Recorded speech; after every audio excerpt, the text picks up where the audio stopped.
Break کے بعد world news میں آپ کا دوبارہ خیر مقدم ہے۔ آئیے بڑھتے ہیں مزید خبروں کی جانب۔ مشرقی لداخ میں پینگانگ جھیل کے قریب گزشتہ ہفتے کے واقعات کے بعد سے ہندوستان اور چینی فوجی حکام کے درمیان مسائل کے حل کے لیے مسلسل تیسرے دن میٹنگ جاری ہے۔ اس سے قبل پیر اور منگل کو دونوں فریقوں کے درمیان بریگیڈ کمانڈرز کی سطح کے مذاکرات کے بعد آج صبح 10 بجے مذاکرات کا تیسرا دور بھی شروع ہو چکا ہے۔ چین کے درخواست پر چشول مولود میں ہونے والی یہ بات چیت میں پینگانگ جھیل کے جنوبی کنارے پر گزشتہ ہفتے ہوئے واقعے سے متعلق مسائلوں پر تبادلہ خیال کیا جا رہا ہے۔ اس بات چیت کا مقصد تازہ ترین واقعات کے بعد ایک بار پھر سرحدی کشیدگی پر برقرار تناؤ کو کم کرنا اور حالات کو معمول پر لانا ہے۔ ذرائع کے مطابق دونوں فریقوں کے درمیان پہلے دور میں 2 مذاکرات میں کسی مسئلے پر اتفاق نہیں ہو سکا۔ اس دوران تازہ واقعات کے پیش نظر وزارت داخلہ نے چین، نیپال اور بھوٹان سے متصل سرحدوں پر تعینات سلامتی دستوں کو پوری طرح چوکس رہنے کا حکم دیا ہے۔ جموں کشمیر کے ضلع لاجوری میں لائن آف کنٹرول پر بھارت اور پاکستان کے درمیان گولہ باری کے تبادلے کے نتیجے میں ایک فوجی افسر ہلاک ہو گیا ہے۔ سرکاری ذرائع نے بتایا کہ راجوری کے کیری سیکٹر میں LOC پر بدھ کی صبح پاکستانی فوج نے بلا اشتعال بھارتی چوکیوں کو نشانہ بنا کر گولہ باری شروع کر دی، جس کے نتیجے میں وہاں ڈیوٹی پر تعینات ایک جونیئر کمیشنڈ آفیسر یعنی JCO شدید زخمی ہوا۔ انہوں نے بتایا کہ زخموں سے تاب نہ لاتے ہوئے JCO نے دم توڑ دیا۔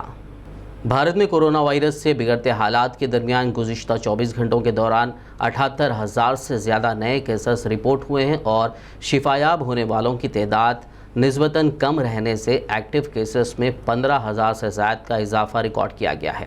مرکزی وزارت صحت کی جانب سے بدھ کے روز جاری تازہ ترین اعداد و شمار کے مطابق گزشتہ 24 گھنٹوں کے دوران کورونا سے 62,026 مریض صحت یاب ہوئے ہیں، جس سے شفایاب ہونے والوں کی مجموعی تعداد 29,01,909 ہو گئی ہے۔ اسی عرصے کے دوران متاثرہ افراد کی تعداد 78,357 سے بڑھ کر 37,69,524 تک پہنچ گئی ہے، جبکہ ایکٹیو کیسز میں 15,286 مریضوں کا اضافہ ہوا ہے، جس سے مجموعی تعداد 8,01,282 تک پہنچ گئی ہے۔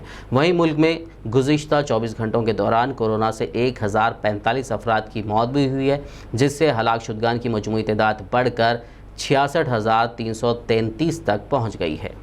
کانگریس کے سابق صدر راہل گاندھی نے کہا ہے کہ وزیراعظم نریندر مودی کی قیادت والی مرکزی حکومت نے ملک کو برباد کر دیا ہے اور اس سرکار کی غلط پالیسیوں کی وجہ سے ہم ہر محاذ پر کمزور ثابت ہو رہے ہیں۔ راہل گاندھی نے بدھ کے روز ٹویٹ کرتے ہوئے کہا کہ ملک آج مودی کے ذریعے پیدا ہونے والی تباہی کی زد میں ہے۔ آج GDP میں -23.9% کی تاریخی گراوٹ درج کی گئی ہے۔ 45 برسوں میں آج سب سے زیادہ بے روزگاری ہے۔ 12 کروڑ ملازمتیں چلی گئی ہیں۔ ریاستوں کو ان کے حصے کے GST کے واجبات ادا نہیں کیے جا رہے ہیں۔ انہوں نے حالیہ واقعات پر بھی حکومت پر حملہ کرتے ہوئے کہا کہ ہمارے یہاں آج دنیا میں سب سے زیادہ لوگ کورونا وائرس سے متاثر ہو رہے ہیں اور سب سے زیادہ لوگ مر بھی رہے ہیں۔ ہماری سرحد پر بیرونی قوتیں جاری بنے ہوئے ہیں۔ مدھیہ پردیش کے وزیر اعلیٰ شیوراج سنگھ چوہان نے ضلع ہردا کے سیلاب متاثرہ علاقوں کا دورہ کیا اور کہا کہ سیلاب متاثرین کو ہر ممکنہ مدد فراہم کی جائے گی۔ چوہان نے گزشتہ روز ضلع میں سیلاب سے متاثرہ تحصیل ہنڈیا کا بھی دورہ کیا تھا۔ اس موقع پر انہوں نے سیلاب سے متاثرہ لوگوں سے ملاقات کی اور ان کی خیریت معلوم کی اور حکومت کی جانب سے ممکنہ مدد کا تیقن دیا۔ الہ آباد ہائی کورٹ کے ذریعے NSA ہٹانے اور جیل سے رہائی کے حکم کے بعد ڈاکٹر کفیل خان منگل کی آدھی رات میں متھرا جیل سے باہر آ گئے ہیں۔ علی گڑھ مسلم یونیورسٹی میں شہریت ترمیمی قانون اور NRC کو لے کر مبینہ طور پر اشتعال انگیز تقریر کرنے کے الزام میں ڈاکٹر کفیل خان کو STF نے جنوری میں ممبئی سے گرفتار کیا تھا۔ جیل سے باہر آنے پر ڈاکٹر کفیل خان نے صوبے کی یوگی حکومت پر نشانہ سادھا اور طنز کستے ہوئے کہا کہ شکر ہے کہ ممبئی سے لاتے وقت STF نے ان کا انکاؤنٹر نہیں کیا۔ اسی کے ساتھ ہی